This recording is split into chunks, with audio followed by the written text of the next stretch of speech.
Olá, aluno do 6º ano do Ensino Fundamental. Sou Mônica Couto, professora de Geografia. Durante o período de isolamento social, estudaremos juntos temas da geografia, que quando você retornar para as aulas presenciais, serão aprofundados com o seu professor ou professora de geografia. Na aula de hoje, vamos falar sobre a relação sociedade-natureza e sobre as comunidades tradicionais. Então, nós, seres humanos, estamos inseridos num meio ambiente, em um ambiente, e com esse ambiente estabelecemos nossas relações sociais. Vamos conversar, então, um pouco sobre isso. E o que você vai aprender? O que a gente vai ver? Você vai entender alguns conceitos muito importantes para a compreensão dessa relação sociedade-natureza. E que conceitos são esses? Paisagem, cultura e grupos sociais. Você vai também conseguir comparar as diferentes maneiras de viver, ou seja, os diferentes modos de vida, e o que esses modos de vida interferem nas relações que a gente estabelece, então, com a natureza. Para começar, eu te convido a observar essas duas imagens. A primeira imagem, uma imagem de São Paulo, uma cidade muito importante, a megalópole brasileira, a cidade mais desenvolvida do Brasil, a 6ª maior cidade em PIB do mundo. E aí você vê a travessia aí na Avenida Paulista e ao fundo a gente observa o MASP. Do lado, a gente observa uma outra paisagem brasileira, o Rio Amazonas. E aí você vê no fundo da imagem uma mata de igapó. Ou seja, aquela mata que no período de cheia do Rio Amazonas, parte da vegetação fica debaixo d'água. Então guarda aí, essas duas imagens, a gente vai retomar para a gente continuar aqui as nossas reflexões. As imagens representam diferentes paisagens aí, no caso, brasileiras, A partir da observação delas, o que é paisagem, então? Lembra que a gente tem o compromisso de descobrir o que é paisagem. Paisagem é um espaço, então, do território que se abrange em um lance de vista. Ou seja, paisagem é aquilo que a minha visão alcança. Então, a paisagem, ela tem muito a ver com o observador. Ela vai ser aquilo que a gente vê, mas associado ao sentimento que a gente tem com aquele lugar. Então, logo, dizer de uma paisagem, dizer que, para mim, uma determinada paisagem é bonita, é belo ou é feio, é uma coisa muito particular, porque a paisagem, além de ser aquilo que a nossa visão consegue alcançar, tem a ver com os nossos sentimentos e com as nossas emoções. As paisagens, elas podem ser de dois tipos. Costumamos classificar as paisagens em natural e cultural. Natural, como o próprio nome já diz, e aí a gente retoma lá com a nossa paisagem da Amazônia, um exemplo aí de paisagem natural, é aquela que a gente observa nela apenas elementos da natureza, ou seja, aqueles que não precisaram da ação nossa, enquanto seres humanos, para serem criadas. Então, geralmente, as paisagens naturais, elas são compostas de rios, de vegetação, de mares, do relevo, Então, os elementos da natureza, que não fomos nós, seres humanos, que construímos, já encontramos pronto, inclusive, fazem parte da paisagem natural. O que seria, então, uma paisagem cultural, humanizada ou artificial? Cultural, então, tem a ver com as pessoas atuando sobre aquele lugar. Então, a paisagem cultural é aquela onde predominam elementos construídos por nós, seres humanos. É claro que, ao longo da nossa história, a gente conseguiu interferir mais ou menos nessas paisagens. Então, quais são os elementos que fazem com que a gente tenha a percepção de que essa paisagem é uma paisagem cultural, humanizada ou artificial? A presença dos prédios, a presença de estradas, de antenas de transmissão, a presença de campos de cultivo. Então, sempre que a nossa vista alcança um determinado quadro, né, que a gente pode pensar a paisagem como uma fotografia e o espaço geográfico como um filme, a gente vai perceber que nesse lugar a gente tem um maior volume de objetos e técnicas produzidos por nós, seres humanos. Mas todas as paisagens culturais são iguais, né? A gente disse lá no início da aula que a gente vai pensar como é que as diferentes comunidades, principalmente as tradicionais, elas atuam nessa paisagem. E essa atuação tem a ver com o modo de vida, tem a ver com a cultura desse grupo social, dessa comunidade, desse povo. O que será, então, que torna essas paisagens diferentes? As paisagens culturais, então, são bem diferentes. E o que as torna diferentes? As relações, a cultura daquela comunidade que vive naquele lugar e que nele imprime lá, por meio das suas crenças, dos seus valores, das suas tradições, uma relação específica de apropriação daquele espaço, daquele território, daquela paisagem.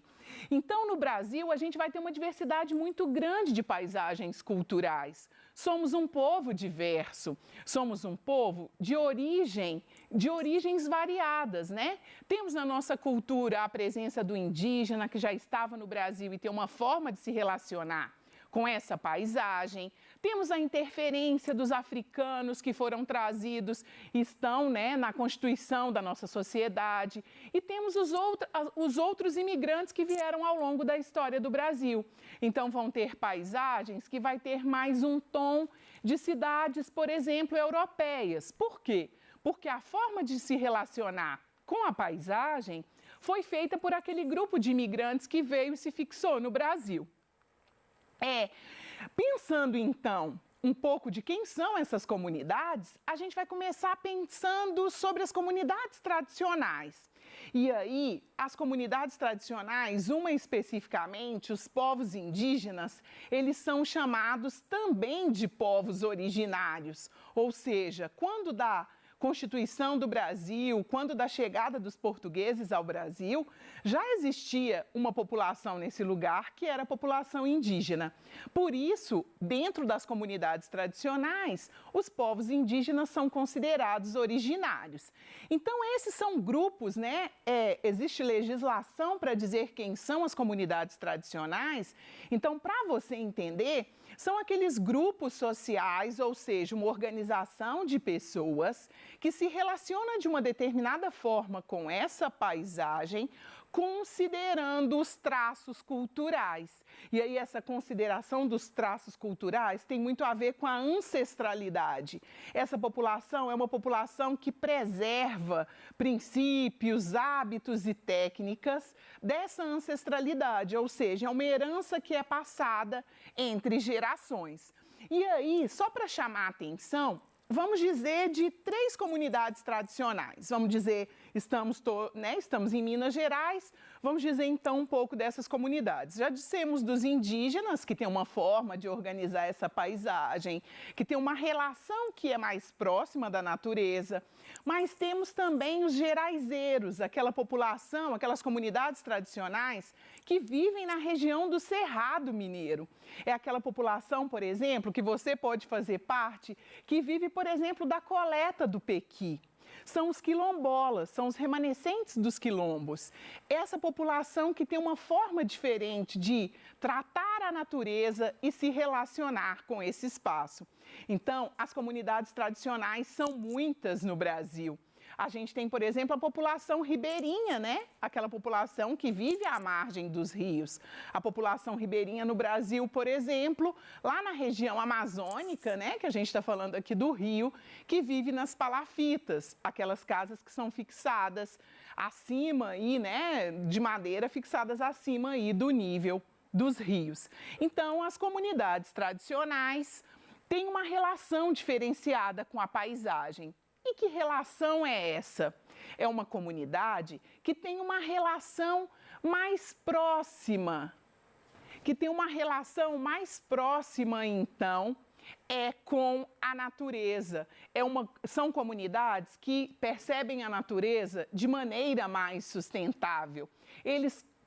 A natureza é fonte de subsistência, a relação é mais próxima, é menos consumista. A natureza ela é vista como mais um membro desse grupo, por exemplo. Quando a gente pensa os povos indígenas, a natureza é a mãe terra, a natureza é uma extensão daquela coletividade. E aí, como é que são então as outras paisagens? Nós que vivemos nas cidades, nos centros urbanos, a gente vive aí, são comunidades que a gente chama de urbano-industriais. Ou seja, o que são comunidades urbano-industriais?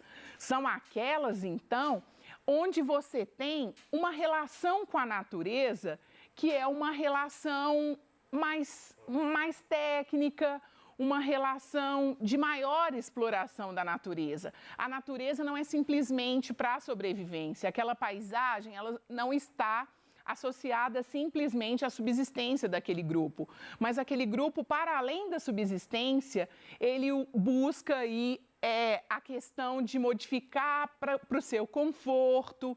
Então, a gente tem, né, duas imagens aqui de Belo Horizonte em 1937 e Belo Horizonte em 1919. Olha como Belo Horizonte mudou, a cena é quase a mesma, né? Estamos na Praça 7, né, no centro aí, Avenida Afonso Pena, e se a gente observa, você tem num primeiro momento lá da criação do município, da cidade, um volume enorme de árvores presentes aí no centro de Belo Horizonte e, de repente, em 2019, se reduz muito, por exemplo, o elemento natural, as árvores, as áreas verdes. E por que isso acontece, né? A forma como as comunidades urbano-industriais se organizam no espaço, elas acabam dando preferência para a técnica, para o conforto e menos preferência para esses recursos naturais. A gente pode pensar uma outra coisa, são os nossos rios, né? Que se tornam avenidas sanitárias na maioria das cidades. Não sei se na sua cidade passa algum curso d'água, mas vale a pena essa reflexão, né? Na maioria das vezes, os rios, os córregos da nossa cidade dão lugar a avenidas sanitárias ou viram um espaço onde a gente faz o lançamento dos nossos resíduos. Então, é preciso pensar o quanto a gente precisa retomar esses elementos naturais nas nossas paisagens urbano-industriais. Então, qual é a situação das paisagens na atualidade? Será que existem ainda muitas paisagens naturais? Ou será que a maioria delas se transformaram em territórios, em espaços aí artificiais, culturais ou humanizados? Na verdade, existem poucas paisagens naturais que você observa e não vê nenhuma interferência dos seres humanos. Geralmente, as paisagens naturais, elas estão naqueles lugares de difícil acesso ou naquele espaço onde as legislações já garantiram a sua permanência. Agora, vamos pensar um pouquinho aí, já que a gente já discutiu paisagem natural, paisagem cultural, vou deixar, né, você refletir um pouco sobre essa imagem. Essa imagem, ela representa uma plantação de eucalipto no estado do Maranhão. E aí eu te pergunto, a paisagem representada pode ser classificada como natural ou como cultural? E por quê? Na verdade, se você faz uma observação rápida e direta, sem muita reflexão, como você vê árvores, e a gente sabe que as árvores tendem a nos dar a ideia de que aquela paisagem é natural, você precisa refletir como que essas árvores chegaram nessa região aí do estado do Maranhão. Essas árvores, elas são naturais? E aí a gente pode pensar outras coisas. O eucalipto é uma espécie nativa do Brasil? Vai uma dica. O eucalipto não é uma espécie nativa do Brasil. Se ele não é uma espécie nativa do Brasil, e ele está plantado na região lá do estado do Maranhão, significa que alguém trouxe essa espécie vegetal para essa paisagem. Logo, a paisagem que a gente está analisando aqui, ela não é uma paisagem natural, e sim uma paisagem cultural, humanizada ou artificial. Ou seja, provavelmente, a vegetação original que existia nessa região foi retirada, então houve um desmatamento para acontecer o cultivo do eucalipto. E aí, uma outra coisa que facilita na hora de você observar as paisagens é perceber o quanto elas são homogêneas. Porque se você já teve oportunidade de passar por alguma região e se não teve ainda, né? É interessante apurar esse olhar. Você vai perceber que as paisagens culturais, geralmente elas são homogêneas, então elas são paisagens que têm uma mesma característica. Se a gente estivesse dizendo de qualquer um dos nossos biomas, Mata Atlântica, por exemplo, ou Cerrado, que a gente tem aqui em Minas Gerais, quando você passa e observa essas paisagens, há uma heterogeneidade dessas espécies vegetais. Então, aqui uma coisa que faz a gente pensar, olha, a forma do plantio está muito ordenada. Então, provavelmente, há uma intervenção do ser humano. Quando fala que foi uma plantação, aí evidencia. Então, no caso aqui, temos uma paisagem humanizada. Agora, para você exercitar aí, né, na sua casa, eu te convido depois da aula, né, você escolher uma das janelas aí da sua moradia ou uma porta e fazer a observação dessa paisagem e testar o quanto que o seu olhar observa essa paisagem, porque a nossa observação da paisagem, ela é muito importante até mesmo para a gente pensar o que precisa de melhoria no nosso bairro, o que precisa de melhoria na nossa comunidade. Então eu te convido a escolher uma janela ou uma das portas da sua moradia e fazer a representação dessa paisagem. Essa representação pode ser por meio de uma fotografia, caso você tenha disponível, pode ser por meio de um próprio desenho. E depois que você fizer essa construção, não deixe de compartilhar com aqueles que convivem com você.